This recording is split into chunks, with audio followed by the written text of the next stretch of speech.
Oi, pessoal.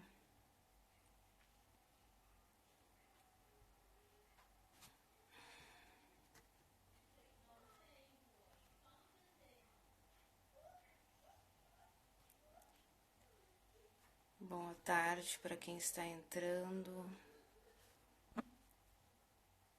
Vou chamar aqui.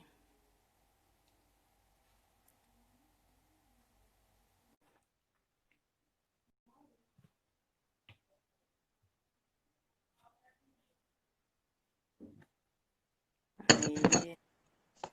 Oi, Olá, boa tarde. bom, Tudo bom?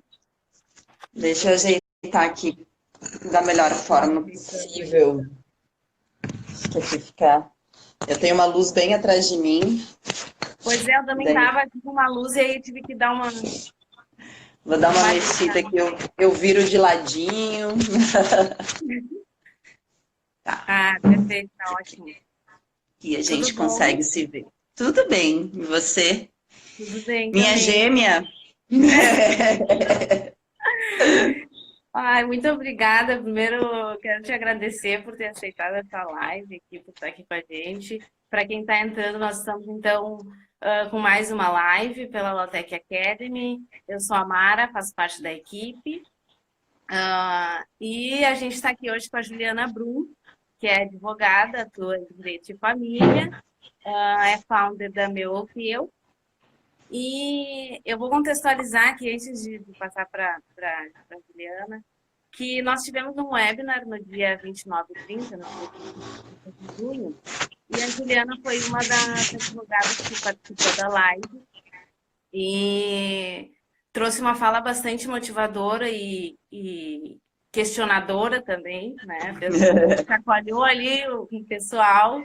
E aí, na hora mesmo, eu pensei, não, vou ter que fazer uma live, vou convidar a Juliana para fazer uma live e aprofundar mais e trazer isso para os seguidores da Lotec, porque infelizmente não foram todos que conseguiram participar do webinar naquele dia. Então, pode te apresentar, né? E fica à vontade. Meu nome é Juliana, a gente está aqui para falar um pouquinho sobre inovação e tecnologia no direito, né? Na verdade, como a gente brinca, existem dores que precisam ser sanadas e nós estamos num espaço de tempo onde já se fala em indústria 4.0, em revolução digital, e o direito não pode ficar fora disso. Então, vamos começar a falar mais disso, né? Vamos começar a criar mais nisso também. Então, a Juliana veio justamente porque casa, toda essa fala dela casa com a ideia que a Lotec vem trazendo aí nas lives. E agora tu falasse das dores. Então, para a gente já começar, eu queria que tu falasse um pouco da tua trajetória e dissesse quais foram as tuas dores e o que que fez tu ter essa ideia de ter essa necessidade de romper padrão e de inovar, não, eu preciso ter uma nova visão. Quais foram as tuas dores, as tuas angústias na área aí do direito quando tu começou a atuar?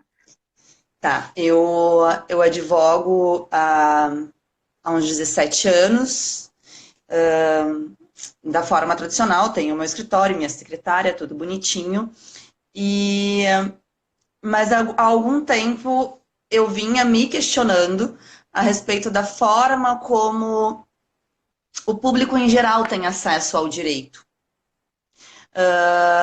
As minhas dores não são exatamente com relação à minha prestação de serviço, mas ao alcance do direito para o público em geral. O quanto realmente as pessoas têm acesso a isso. E isso sempre me incomodou um pouquinho, porque a gente tem a impressão de que algumas pessoas têm toda a informação, outras nem tanto, e isso era um incômodo. Daí, ano passado, a minha sócia hoje era minha vizinha de escritório, e o marido dela comentou que ia ter uma SW, um Startup Weekend, de Legal Techs, que a Startup Weekend é um final de semana de imersão, onde as pessoas criam soluções, tá? Existem as Startup Weekends que são verticais, que cria-se de tudo, e as horizontais, que é onde se dá um tema, seja biomedicina, seja direito, e as pessoas criam em cima daquele problema.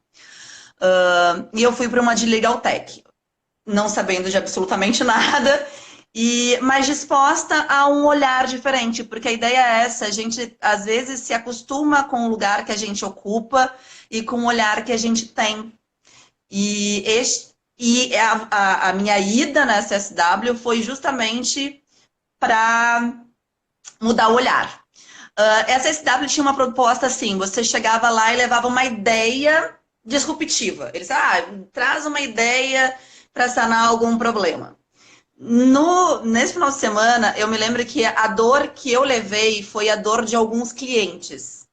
Porque eu trabalho com direito de família, né? Então as pessoas às vezes chegavam no meu escritório, elas não sabiam nem o que era regime de bens. Não sabia nem por onde entrava, por onde saía. Não sabia o que era meu, o que era seu. E daí veio o nome Meu ou Teu, que surgiu nessa SW, a partir de uma pesquisa que foi feita lá. O primeiro nome não era esse. Mas a ideia era ser uma plataforma de conteúdo.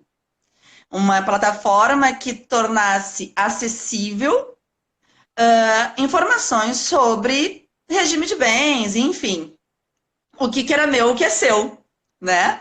Foi assim que nasceu. E é interessante porque no processo de uma SW você faz pesquisa, você faz pesquisa. A gente foi fazer pesquisa de rua. Eu nunca me vi fazendo isso, mas eu entrei a fazer pesquisa, pegar as pessoas na rua para fazer pesquisas e saber o que realmente. Porque o que acontece? A gente pode ter uma dor e essa dor não ser compartilhada. E a gente entra aí nos processos de validação. Você acha que isso é um problema? Isso é um problema seu ou isso é um problema de várias pessoas? Então você sai para descobrir se esse problema é um problema geral, se essa dor dói em muita gente. E a ideia da Meu ou Teu surgiu, e esse nome surgiu, porque nessa pesquisa, essa dor era uma dor muito generalizada. As pessoas efetivamente não sabiam se estavam em um estado, se estavam namorando, regime de bens. Então, a dor que a gente encontrou naquele dia e que deu origem ao nome Meu ou Teu foi essa. Hoje a Meu ou Teu está numa reestruturação, a gente tem mais ou menos um ano, mais de um ano desde a Legal Tech, e a gente descobriu que nós advogados também temos dores. E a gente resolveu que a gente não queria uma ferramenta que fosse uma ferramenta só pro cliente. A gente não queria só prestar informação, que isso seria não sanar a dor inteira. Porque a ideia da inovação é você criar algo que você realmente consiga pegar um mercado num modelo formal e tradicional e entregar ele de uma forma mais simples e econômica e eficaz, mas que sane dores, né? Então, a gente foi ouvir advogados também. Nesse projeto de pesquisa e nesse projeto que a gente está agora de formação de MVP. E a gente descobriu que os advogados também tinham muitas dores. Então, hoje, a proposta da Meu ou Teu é ser uma ferramenta para advogados, como um escritório virtual, onde os advogados pudessem ter uma série de facilidades de trânsito entre documentos e contatos de cliente, e uma plataforma de conteúdo para o público em geral. Né? Então, a plataforma ela tem dois segmentos. Ela tem o público que não são advogados, que para esse público a plataforma é uma plataforma de conteúdo e de busca de advogados, e para os advogados, que é na verdade, a Meu ou Teu vai ser um escritório virtual. A ideia da ferramenta é essa, de entregar para o advogado um lugar onde ele entra, ele tenha já os documentos do cliente digitalizados, os contatos por uma forma mais de webinar com os clientes, enfim, algumas ferramentas que facilitem a vida do advogado, que minimizem os custos, principalmente para os recém-formados. Porque o que a gente descobriu nessa pesquisa? Que 60, 70% dos advogados recém-formados trabalham de forma autônoma. Poucos Uhum. saem da faculdade já com um emprego ou, ou, Sim. ou com o seu escritório assim montadinho. As pessoas saem realmente atuando a solo e é caro. É caro ter um escritório, é caro ter uma secretária, é caro pagar todo um custo além dos seus custos básicos de moradia, enfim. E a dor que a meu hotel vem sanar é justamente essa, é entregar uma ferramenta virtual para você poder atender seu cliente da sua casa, como a gente está fazendo hoje, Sim, acaba que né? juntou as dores, né, das duas partes, até porque, né, Exato. daqui a pouco Mas sana uma essa é a dor. grande. Aham. Essa é uma grande. É muito interessante, porque na pesquisa com o consumidor que não é advogado, uma das dores, principalmente das gerações mais novas, é a questão de ir ao escritório de advogado. Eu não tenho tempo. A resposta básica era: não tenho tempo, não tenho saco, acho horrível. A gente ouviu de algumas pessoas: já posterguei de resolver uma situação por não ter tempo e não gostar de ir em advogados.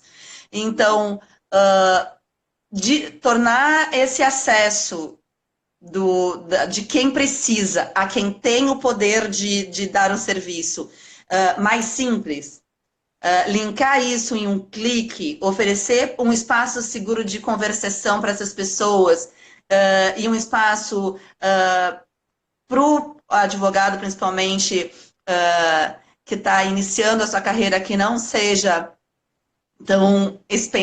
tão caro, é muito legal. E isso que Sim, é o bacana da inovação, e é isso que é muito importante se dizer. Quando a gente fala em inovação, principalmente quando a gente se fala de startups, de uhum, legal techs ou law techs, é muito importante a gente pensar que essas legal techs e law techs, elas não nascem porque alguém está afim de surfar uma onda ou ganhar muito dinheiro. Elas nascem porque alguém viu uma dor e uhum, alguém quer ajudar a mudar um ecossistema. Alguém quer trazer uma solução para muitas pessoas através de um único remédio, de uma única ferramenta, o que a gente chama de ferramenta escalável, né? uhum. Então, quando a gente pensa tanto em legal techs quanto law techs, a gente pensa na dor. Eu vou fazer um parêntese, assim, que é mais ou menos assim: você surgiu por quê? Em que cenário você está? Qual é a dor das pessoas? Daí eu vou fazer aquele exercício que a gente fez na nossa Sim, webinar, sim, assim, tipo hoje, tá? Qual é o nosso cenário? Nosso cenário é de pandemia, né? Tá todo mundo trancado em casa, em tese. Nós sim. estamos num isolamento social bem puxado. Sabe? Qual a dor das pessoas? Aí a gente pode pensar em mil coisas, né? A gente pode pensar na dor de quem está com um problema de locação. A gente pode pensar em várias dores, tá? Como, o que você vai fazer para sanar essa dor?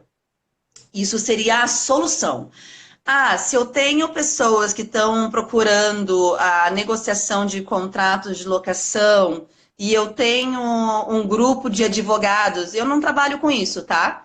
Então eu Uhum. tenho um grupo de amigos e eu tenho vários amigos advogados. Eu tenho 80 advogados que são muitos meus amigos. Então, o que a gente vai fazer? Vamos fazer um hub de advogados e discutir esse assunto e entregar um conteúdo para as pessoas que estão buscando resolver essa questão de locação? A gente tem uma solução. Eu vou entregar um, um, um documento, uma instrução para as pessoas que precisam de instrução. Como eu vou fazer isso? Aí começam a surgir as respostas inovadoras. Eu posso fazer isso até por uma petição manuscrita, que é o jeito normal, tradicional, né? Uhum. Eu posso fazer isso por uma webinar, que já é uma inovação. Eu posso fazer isso sozinha, para quem me segue, que alcança poucas pessoas, nem todo mundo com esse problema. Eu posso triar o lugar onde tem este problema através de um mecanismo de inteligência artificial e descobrir quais são os estados ou os bairros que têm esse problema e fazer com que o meu discurso, o meu documento chegue nesses bairros. Aí eu vou estar usando a tecnologia de uma forma inovadora para resolver o problema de várias pessoas. Sim. Que é Até... diferente de uma petição, né? Então, assim, o pensamento disruptivo, a introdução da inovação no direito, não é necessariamente criar um robô que fale com todo mundo. Sim. Não é sim. a Alexa. Não precisa ser a Alexa. A próxima que eu ia até comentar contigo é que existe uma confusão, assim, porque a gente fala em inovação, automaticamente vem tecnologia na nossa cabeça, né? Mas antes Sim. da tecnologia chegar, tem todo esse estudo e essa parte que se Existe faz. na verdade, antes da tecnologia chegar, existe uma mudança de comportamento mental. Exatamente. E se discute muito com relação ao Brasil, o modelo educacional, para que as crianças já venham com a capacidade de pensar de forma disruptiva. Para que as pessoas que estão se formando em direito já venham com a capacidade de apresentar soluções inovadoras. E quando a gente fala em solução inovadora, em disrupção, é pegar esse mercado que existe aqui, as dores que estão aqui, a forma que já está aqui, e em vez de largar uma petição na mesa de um juiz, descobrir um outro jeito de fazer isso. Como é que eu posso resolver isso de uma forma mais rápida, mais barata e mais eficaz? E isso tudo, se tu pensar nisso e levar a gente de volta para os princípios os princípios de direito, que é o acesso à justiça, a não procrastinação, tudo isso está aí. Exato. O direito não deixa de ser uma forma disruptiva de pensar. O jeito que a gente aplica é que vai começar a ter que ser disruptivo também, né? Então, assim, a tecnologia hoje é importante e eu diria indispensável. Por quê? Porque nós estamos numa geração de revolução digital. Nós já estamos nela. Sim. As nossas indústrias já são indústrias 4.0. São indústrias inteligentes. Não adianta a gente pensar disruptivo e agir como antigamente. Porque a gente está entrando num período em que as pessoas já não vão atender mais a esse tipo de serviço. Para você ter uma ideia, a geração dos centennials que estão por aí, eles não querem mais isso. Eles querem as coisas aqui. Sim. Né? A geração que tem os advogados fazendo musiquinha no TikTok. Lá, cheios da razão. Porque eles não se importam, eles querem que o produto seja entregue para eles de uma forma que eles consigam deglutir.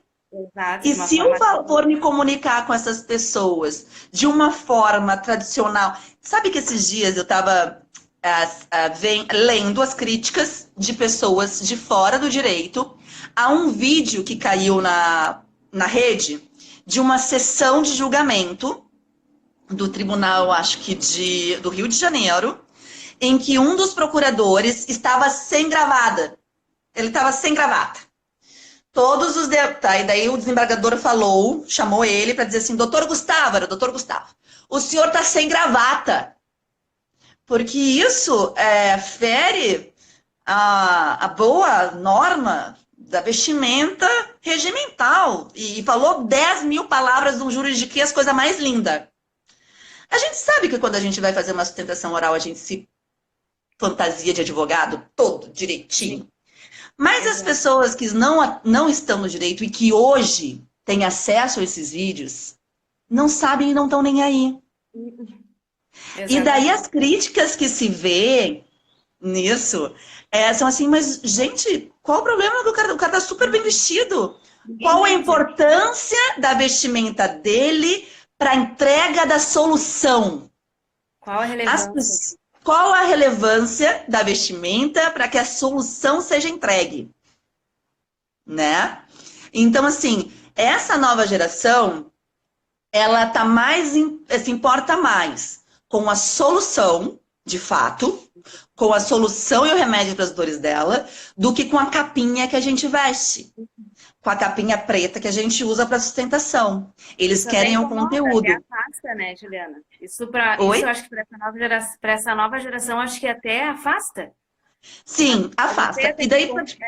para te ter uma ideia, numa conversa com alguns founders de outras startups, não legal techs, a gente estava conversando e falando que o nosso interesse era entregar conteúdo com um português claro e simples. E nós lemos algum dos textos que a gente tinha feito para meu hotel e disse, não, esses aqui estão sem juridiquês. A cara das pessoas olhando para nós assim, ó, entendi nada. Oi? A gente está tão acostumada a usar termos que para nós são normais, que a gente não pensa que o outro não fez uma faculdade de direito por 5 anos. Não fez uma pós-graduação em processo civil, em direito de família, em direito previdenciário, em direito tributário. Ele não entende. Existe uma das ferramentas que surgiu nessa Legal Tech, para você ter ideia da dificuldade que as pessoas têm de entender o que a gente fala. Era uma ferramenta para traduzir juridiquês. Imagina. Porque as pessoas não entendem o que os advogados e os juízes falam. Uma das pessoas entrevistadas disse assim, ó, eu preciso, se eu vou no JEC, eu posso ir sozinha, já fui. Daí quando veio a sentença, eu não entendi nada, eu tive que contratar um advogado para ler a sentença. Uhum. De que adianta eu poder ir lá se eu não vou. Então assim, acho que o direito está caminhando e vai caminhar para um modelo mais simples e mais claro, mais acessível. Mais acessível, porque juridiquês tornam as coisas não acessíveis, né? E eu acho que o direito vai caminhar para isso com um andar natural, porque ele não vai ser mais aceito com todos os seus latins. Se vocês olharem os colegas, né, a gente que está aí há quase 20 anos advogando ou mais que isso, e pegar as nossas petições antigas e rever, a gente vai ver que a gente já deixou um monte dessas coisas para trás. Graças a Deus. Então, assim, eu acho que o bom português não significa juridiquês. Né? A gente pode usar um bom português, manter a clareza, manter o trato educado, sem o uso de gírias, para ser entendido, né? É possível. Essa tua fala aí também me remeteu a que tu trouxe, que falasse no webinar, que existe a gente sai da faculdade, né, e a gente aprende ali as fontes do direito e tal, e existe uma lacuna entre a legislação e os costumes como fonte do direito, né? Então, a gente está caminhando, claro, a gente caminha, a gente vai mudando, mas até que ponto a legislação vem um passinho atrás. Exato. A gente frente, mas a legislação não nos acompanha. E aí, como é que... O que eu vejo hoje, assim, o Brasil, ele é um solo fértil, tá? A gente, para te ter uma ideia, a gente tem aqui poucas legal techs comparado com o resto do mundo. Law techs, menos ainda. Enfim, acho também que a nossa legislação está caminhando para entender esses novos modelos de serviço, esses novos modelos e sistemas de atendimento aos interesses do cidadão. Porque, no fim das contas, o advogado é um instrumentador. Certo. A gente não está aqui porque a gente quer ser advogado pronto, ponto. A gente resolveu ser advogado uma vez na vida porque a gente entendeu que queria ajudar alguém. Pelo menos esse é o meu ponto de vista do direito. sim, Eu quero falar por quem não sabe. Eu quero dizer da melhor forma possível por quem não sabe, para quem precisa ouvir, né? O advogado é a pessoa que faz a ponte entre a pessoa que está com a dor e a pessoa que está com a caneta que pode solucionar essa dor, ou não. Então, a disrupção passa necessariamente pelo advogado. E a legislação, ela está mudando. E daí é muito importante a gente pensar nisso assim. O Brasil é um país de empreendedores, a gente tem muito empreendedor. Mas o Brasil, ele caiu ano passado 2 posições no índice global de inovação. A gente, entre 160, 129 países, nós éramos os 66, né? Então, o Brasil não é exatamente um país inovador. Para vocês terem uma ideia, a gente hoje, até ano passado, se eu não me engano, o Brasil investia aproximadamente 1% do PIB dele em inovação. A Alemanha chega a quase 12%. Nossa, é E diferente. nisso a gente está falando em incentivo fiscal, a gente está falando em aporte financeiro, em programas de incentivo à inovação e em legislação que atenda a essa nova estrutura. Então, o que eu te digo assim? Como a gente está tão lá atrás nesse ranking, é quase compreensível que a nossa legislação também não esteja muito na frente. Sim. Porque a gente está caminhando, a gente está andando neste processo. O que eu acho necessário? Nós estamos andando, correndo atrás. Na verdade, nós estamos caminhando quando deveríamos estar correndo atrás. Porque em outros setores, ainda que não haja incentivo financeiro, fiscal, de programas do governo, as indústrias, os e-commerces, e todo o resto já está vivendo em uma era digital. Nós já temos a Alexa dentro de casa, que você fala com a Alexa quando entra e diz para a Alexa, Alexa, ligue a TV, ligue o ar-condicionado. A gente já tem isso. A inteligência, a internet das coisas, a inteligência artificial, ela já está nas nossas vidas. As pessoas, a gente fez uma pesquisa com usuários e advogados, e 98% dessas pessoas já trocavam documentos digitais pelo celular. Só que se a gente for olhar nossos processos, quanto por cento desses processos são digitais? Agora, com a pandemia, está todo mundo digitalizando. Estou adorando. Estou adorando essa maximização da digitalização. Mas a questão é que já existia o hábito de fazer transação por celular. As pessoas botam senha e CPF e acessam um banco por digital. Sim. Eu ainda tenho que usar um token para fazer uma assinatura digital. Quando eu deveria já estar usando a minha digital para estar assinando digital com o leitor. Mas nós estamos correndo atrás. Porque assim, o que vai acontecer? Tudo que a gente olhar em volta já está migrando para o celular. As pessoas já não vão mais para o banco, tudo se faz para o celular. Sim. As pessoas fazem compras pelo celular. As pessoas casam pelo celular, porque encontram namorados pelo celular. Tudo você encontra no seu celular, né? Então, assim, acho que a maioria dos serviços vão virar uma ferramenta, uma plataforma. Eu tenho a impressão de que a grande massa vai ter acesso a isso. E isso é bacana porque você cria a massificação de alguns serviços que antes eram limitados a uma certa parte da sociedade, né? A inovação e a tecnologia trazem o acesso das coisas para essas pessoas.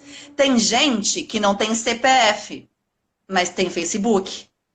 Que isso é uma das grandes questões da lei das fake news. As pessoas não têm documento, gente, mas tem Instagram e tem Facebook. Tem um celularzinho, smartphone, que ele fala com a mãozinha e destrava com o dedinho.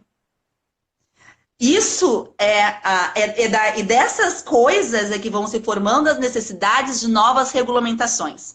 Sim. A gente já tem alguns marcos, algumas novas regulamentações recentíssimas. Esse agora a resolução do Inova Simples é agora de março, se não me engano, de 2020. Mas estamos andando. Como eu disse na nossa webinar, a gente está indo. Mas eu acho que a gente devia estar correndo atrás, a gente está caminhando. Mas tá indo, pelo menos estamos nos mexendo. Estamos indo. E aí, então, dentro dessa parte também, a gente tem aí órgãos, né, de classe. O que que tu acredita qual é o papel desses órgãos de classe? É frear, motivar, né, regulamentar, tá ali lado a lado? Como é que funciona? O que que tu acha? Eu vou te dar alguns exemplos, assim. E eu não vou me limitar à OAB, que é o meu órgão de classe, né? Sim. Eu vou falar. Tem alguns conselhos, como o Conselho Federal de Medicina, Conselho Federal de Psicologia, Conselho Federal de Nutrição, que são pioneiros ou cases em tentar vedar a introdução de atendimento digital ou virtual em suas áreas, tá? Uhum. Todos esses conselhos tentaram de alguma forma derrubar alguma plataforma ou algum meio. E todos eles que eu citei, a partir do Covid, criaram normativas para esses serviços. Por que eu trouxe esses em específico? Porque eles já tentaram barrar a inovação, porque eles já foram atropelados pela inovação e porque eles notaram que não adianta tentar segurar a inovação. A inovação vai vir por cima. E hoje eles estão num outro flow, num outro ritmo. Eles estão regulamentando a forma como isso vai se dar, com respeito às questões de ética, com respeito ao cliente, que é o consumidor, para que o serviço seja entregue da melhor forma possível, mas já não vedando. Uhum. Alguns desses conselhos já estão um passo à frente com um modelo de pseudos incentivos. Outros ainda estão na regulamentação. Agora, com relação à ordem, que é o meu órgão de classe. A ordem já tem núcleos de estudos de inovação e tecnologia. A ordem, ano passado, trouxe o Watson da IBM com uma demonstração. A OAB é como se a OAB estivesse entendendo que existe essa necessidade e conhecendo essa necessidade, mas eu também tenho conhecimento de lobby, não sei exatamente de que nível da OAB, mas no Congresso para vedar existência de algumas Lotecs ou Legaltecs, tá? O que eu acho a respeito disso? Eu acho que o papel da OAB deveria ser incentivar. E eu vou dizer mais, eu vou dizer muito mais. Existe um mercado neste universo de startups, que é o mercado dos anjos. O anjo é um investidor louco, cheio de dinheiro, que compra a tua ideia por um share da tua empresa, um vesting, enfim, uma forma de participação ou um retorno financeiro. O que eu acho? Que a OAB, se for bem esperta, e é bem esperta, tendo em vista todo o modelo dela, o porquê que ela nasceu e a quem ela serve, a classe, seria muito interessante se a OAB, dentro dos seus provimentos e resoluções, estudasse a possibilidade de ser um tipo de investidor anjo de Legaltex. Se a OAB olhasse o ecossistema e visse o que desse ecossistema pode reverter em favor da categoria, o que está nascendo desse ecossistema que pode reverter em benefício a todos os advogados de uma forma única e parelha, que vai trazer para o ecossistema do prestador de serviço, do advogado, a inovação de uma forma parelha e investir como anjo. Que a OAB tem um share dessas empresas, Que a OAB não. E daí tu entende que eu não estou falando que ela tem que incentivar? Eu estou dizendo que ela tem que investir. Aham, investir. Eu vou dizer mais, existem esses Startup Weekends, esses hackathons, enfim, esses campeonatos de startups. A OAB tinha que promover, se não promover, estar dentro de cada um deles para entender a necessidade do público, para entender e o mais, filtrar talento. Eu tenho uma gama de novos advogados recém-formados, já da geração Centennial, totalmente disruptivos, cheios de boas ideias e sem nenhum dinheiro. Então, de repente, a OAB vai lá, bota um representante na SW, observa onde estão os talentos, chama esse talento, capta esse talento, né? Assim, eu não estou dizendo que a OAB tem que criar a OAB todas as ferramentas, porque eu acho que também não é assim que funciona. Sim. Porque daí tu tá retendo para ti toda a inovação da tua área. Daí estamos falando de uma outra coisa. Eu estou falando que a OAB ela tem que incentivar de tal forma que o advogado que está na faculdade seja instigado a pensar diferente, a criar soluções, a trazer uma nova ferramenta, porque ele sabe que o órgão de classe dele vai comprar, se ele tiver uma ideia boa, que vai reverter em prol de todos os advogados, o órgão de classe dele vai comprar essa briga. O órgão de classe dele vai estar aqui, ó, com ele. Porque eu acho que é isso que vai levar a advocacia a pular na frente de outros ramos de serviço em termos de inovação.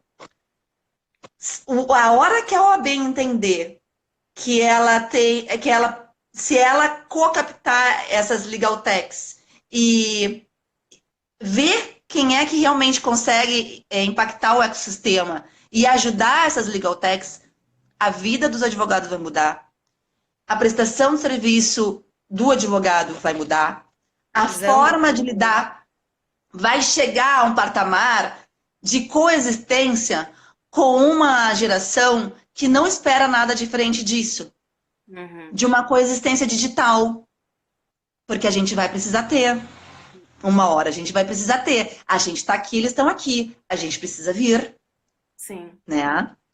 Sim. E trazer, aproximar, né, o cliente, fazer as pessoas terem uma visão diferente da advocacia, né? Mudar esse paradigma. E aí a gente está falando em romper, né, padrões e um tipo de comportamento que se vinha tendo antes, que hoje as pessoas, como tu falaste no webinar, a gente tem um mercado de pessoas ligadas à tecnologia, desenvolvedores de softwares e tal, que mais querem se afastar do advogado do que se aproximar, porque a gente brinca que existe a figura do advogado antigo, né? Quer dizer, a figura do advogado tradicional, não antigo, é o advogado não pode, não dá, não vai, né? Essas pessoas precisam de advogado, vamos lá, vamos resolver, vou falar, vou tentar. Né? Que entenda a dor, né, do outro. Que entenda a dor deles também. E essas pessoas precisam de advogados. Essa comunidade, ela precisa de alguém que norteie eles na abertura de empresas, na questão de contratos. Eles estão fazendo isso sozinhos porque não conversam com o advogado. Porque o advogado não entende a linguagem deles. Não se comunica. Né? Existe, e daí isso é muito interessante, quando a gente fala em inovação no direito, eu acho que é muito mais fácil ser disruptivo no mercado alheio. E eu tenho visto muito palestras, webinars, enfim, sobre essa disrupção, mas para prestar serviço para empresas de inovação. Ou seja, formar advogados com um pensamento disruptivo para trabalhar para eles. Mas a gente não vê essa questão de tipo, eu preciso me tornar disruptivo no meu mercado. Eu preciso mudar a forma de eu prestar esse serviço. Porque enquanto a gente estiver prestando o serviço da mesma forma tradicional, a gente vai continuar nesse descompasso, porque eles estão aqui e a gente está Uhum. aqui. Eles precisam que a gente se emparelhe com eles para que eles tenham uma coexistência rentável para a Uhum. advocacia. Sim, E é um grande mercado. É um sim. mercado que gira em milhões, bilhões, os unicórnios são tudo em dólar. Gente, mas eles precisam saber como a gente precisa saber conversar com eles. Como lidar com esse público. E aí, eu queria te perguntar, agora a gente está caminhando aí para o final, eu queria te perguntar se tu acredita, porque existe um pensamento de que, não, a gente está falando em romper padrões, a gente está falando de um novo direito. A gente está a gente está pensando num novo mercado de advocacia ou a gente está transformando o mercado que já existe? Quando a gente fala de romper padrões e... Olha só, quando eu falo em romper padrões, eu estou falando de algo que existe. Eu não posso romper o novo. O novo eu estou criando, Uhum, né? E eu acredito que não tenha como a gente criar um novo mercado, não com o sistema que a gente legal que a gente tem hoje, inclusive com as regras da advocacia e da OAB. Não existe como a gente criar um mercado novo de advocacia.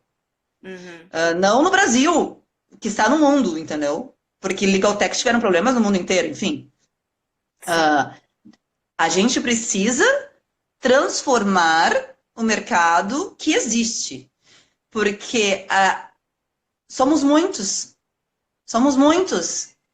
E daí tu vai fazer o quê? Tu vai esperar a tecnologia chegar, te passar por cima, e daí...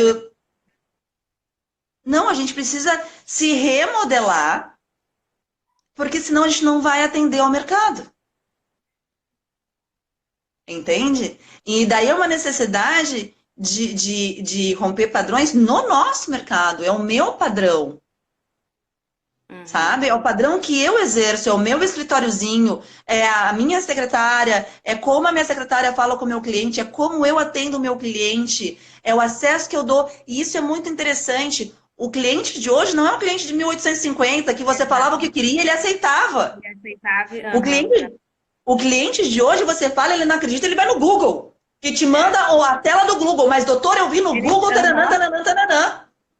Isso já Entendeu? aconteceu comigo. Não, mas veio um rapaz do Uber. Não, mas o STF acabou de decidir isso. Como é que você está dizendo para mim que eu posso discutir com Porque meu o cliente? conhecimento está na palma da mão das pessoas. Então, o advogado, ele vai, isso que eu estou dizendo, ele vai ter que se adaptar a essa nova realidade.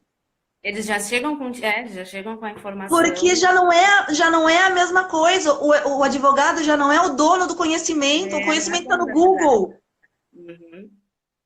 E daí, se, mas você está fazendo ou prestando um serviço que é prerrogativa do advogado, seu amigo, o Google faz isso. Informação, o Google dá. Uhum. Né? Então, tudo são essas coisas que a gente tem que reavaliar, que a gente tem que se recolocar, saber ouvir o cliente, colocar ele num patamar de atender o que ele no lugar em que ele está, no lugar de fala em que ele habita. O lugar de fala tá chique agora, né? Todo mundo fala. Esse é o meu lugar de Então, fala. assim, mas isso é importante, porque quando você entende e é muito relevante, eu fiz piada, mas é relevante. Lugar de fala, a gente não está falando só de recortes de gênero, classe ou raça, a gente está falando, inclusive, de gerações, né? Uhum. Uhum. Se eu não souber qual é o lugar de fala do meu cliente, o que ele faz, aonde ele vive e como ele se comunica, eu não vou conseguir entregar para ele um resultado satisfatório. Eu posso entregar para ele algo que eu acho que é legal, Sim. Uhum. né? Mas não necessariamente algo que seja satisfatório para ele.